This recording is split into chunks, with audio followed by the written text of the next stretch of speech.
Aslema, Ana Hadria Mansouri, je suis enseignante et experte en entrepreneuriat vert et référente du pôle de l'étudiant entrepreneur de l'Université Tunis Manar.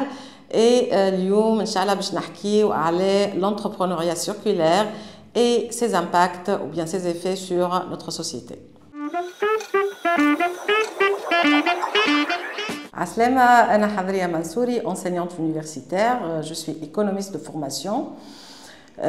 J'enseigne à l'Institut supérieur de sciences biologiques appliquées de Tunis, التابع لجامعة تونس المنار. Et puis, je suis également experte en entrepreneuriat vert et circulaire et je coach voilà, les jeunes dans leurs projets, notamment verts.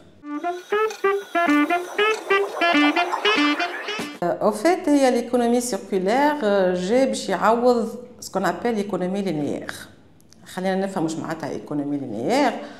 Donc, c'est une économie qui se base sur un modèle linéaire. Les étapes l'extraction des ressources naturelles, la production, la consommation, et par la suite, on jette voilà, les déchets, les restes, les résidus, ce qu'on appelle les résidus. Donc, voilà l'économie circulaire qui m'a dit l'économie linéaire. Qui fait en proposant un modèle économique circulaire, يعني نموذج اقتصادي دائري في شكل boucle. L'objectif, c'est d'optimiser l'utilisation des ressources naturelles et évidemment de minimiser les déchets et d'atteindre ce qu'on appelle le développement durable ou التنمية المستدامة. Un exemple, مثلا ناخذوا l'industrie agroalimentaire, ناخذوا l'industrie laitière باش نخرج fromage. Lactosérum, il peut être valorisé de différentes manières. Dans le cadre de la compétition de l'ISBAT, il y a le Green Innovation 1.0, Talaba خدموا على si vous voulez un déchet issu de l'industrie avicole, les plumes.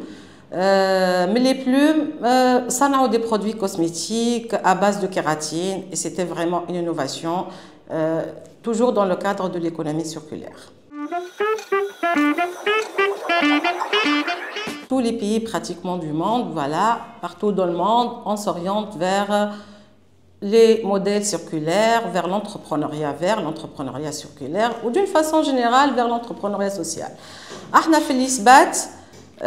Sincèrement, on ne travaille que sur l'entrepreneuriat vert. Donc, d'ailleurs, il y a des matières orientées développement durable. Et même la stratégie de l'Institut supérieur de sciences biologiques appliquées de Tunis, c'est une stratégie de développement durable. C'est donc c'est normal que nos étudiants, dès qu'ils pensent à déjà travailler sur une idée ou à résoudre un problème, donc la solution va être orientée vert et circulaire. Donc je pense que ça s'aligne bien avec notre stratégie au niveau de l'ISBAT.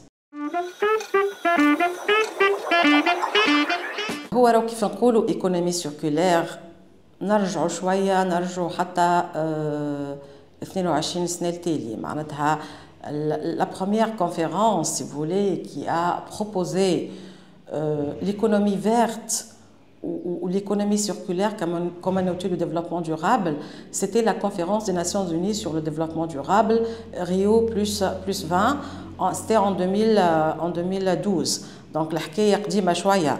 Et depuis, bien sûr, partout dans le monde, on encourage ce type d'entrepreneuriat parce qu'on estime que cet entrepreneuriat, il permet de réaliser tous les ODD. Pratiquement tous les ODD.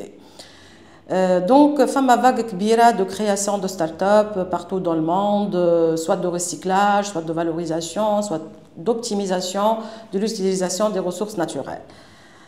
En Tunisie, oui, ces dernières années, vraiment, femme a beaucoup d'encouragement, que ce soit qui viennent même des décideurs politiques. Une stratégie nationale tunisienne orientée entrepreneuriat vert. فما حتى قانون جديد تعمل il y a quelques semaines peut-être, qui encourage les jeunes à entreprendre vert. Et puis, même les banques et les bailleurs de fonds, voilà, ils sont impliqués dans cette histoire-là d'économie circulaire à travers ce qu'on appelle la finance verte. Donc, carrément à l'investissement socialement responsable, l'ISR. Et cet investissement-là, il est destiné voilà, pour financer en particulier tout ce qui est projet vert. La priorité au niveau du financement, c'est pour les entrepreneurs verts qui valorisent, qui recyclent, qui proposent, si vous voulez, de nouvelles méthodes, de nouveaux procédés pour optimiser ce qu'on appelle l'utilisation des ressources. Si on parle un petit peu du contexte de l'émergence de l'économie circulaire, en fait, il y a plusieurs facteurs qui ont donné lieu à l'apparition de ce concept-là, avec un modèle très spécial, très spécifique, qui contredit voilà, le modèle économique linéaire. Les crises environnementales, il y a la pollution, il y a le changement climatique, il y a voilà, les inondations, il y a la sécheresse qui a eu lieu dans plusieurs pays.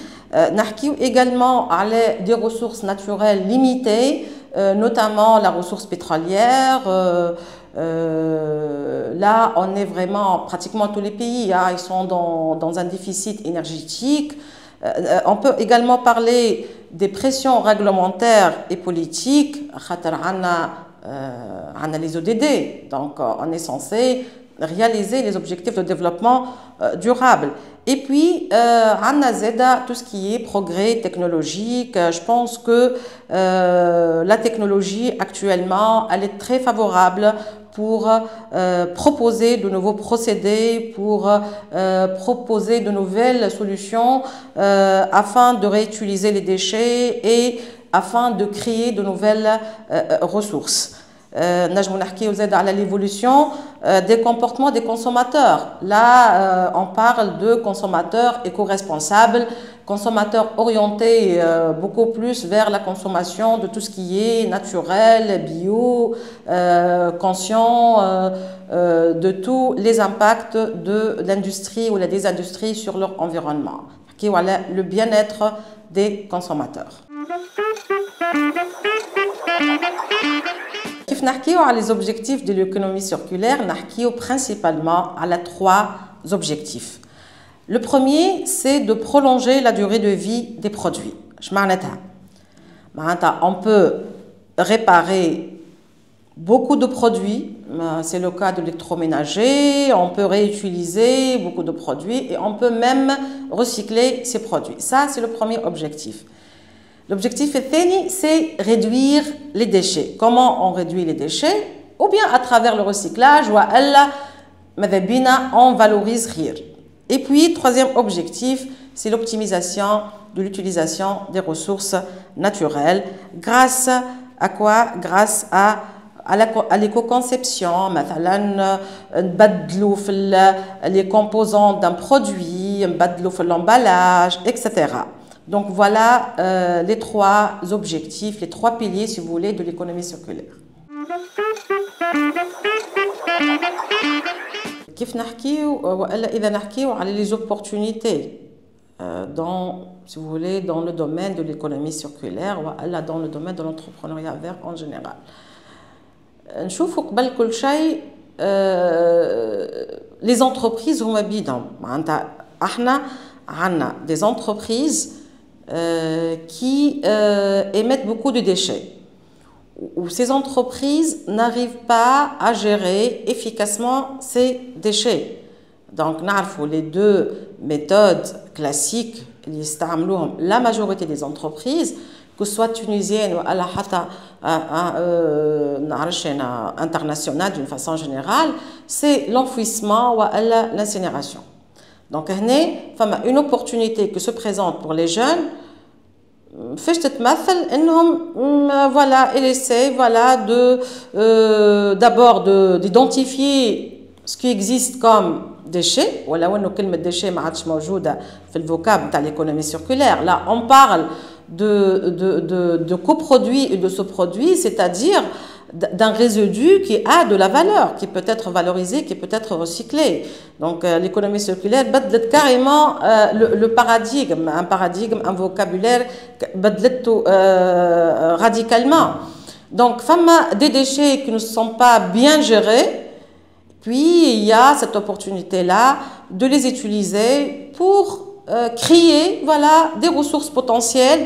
Et je pense que valoriser revient à obtenir ou à acquérir une matière première à moindre coût. Ça, c'est une opportunité. Puis, on a un cadre politique favorable à l'entrepreneuriat vert. قاعدين توا نخدموا على قانون يشجع الاستثمار الأخضر والاستثمار الدائري تشجيع جبائي تشجيع مالي en termes de financement. Donc là c'est aussi une opportunité à saisir. نحكيو على تمويلات les bailleurs de fonds internationaux qui mettent à la disposition des jeunes entrepreneurs qui veulent معناتها entreprendre vert et circulaire. يحطوا على ذمتهم soit des fonds ولا même حتى de la technologie. On a un marché, voilà, un marché green qui est en croissance. Là, on parle d'une consommation éco-responsable. Donc, on a une niche, voilà, consciente, éco-responsable qui demande et qui exige des produits verts. On a une société civile qui défend l'environnement. Et tout ça, c'est des opportunités à saisir par les jeunes Tunisiens. Voilà. احنا ديما نشجعوا على الاستثمار c'est vrai. Mais je pense que l'avenir c'est pour l'entrepreneuriat vert et circulaire. Donc gagner de l'argent et créer un projet à impact positif, je pense que c'est un truc très noble. Je pense qu'on a besoin tous de ce genre de projet qui nous aide à résoudre des problématiques environnementales et des problématiques sociales. Donc le message que j'adresse à tous les jeunes entrepreneurs, c'est oui, créer un business porteur d'argent, mais également créer un business qui impacte positivement notre société, soit en termes environnementaux ou social. Et merci.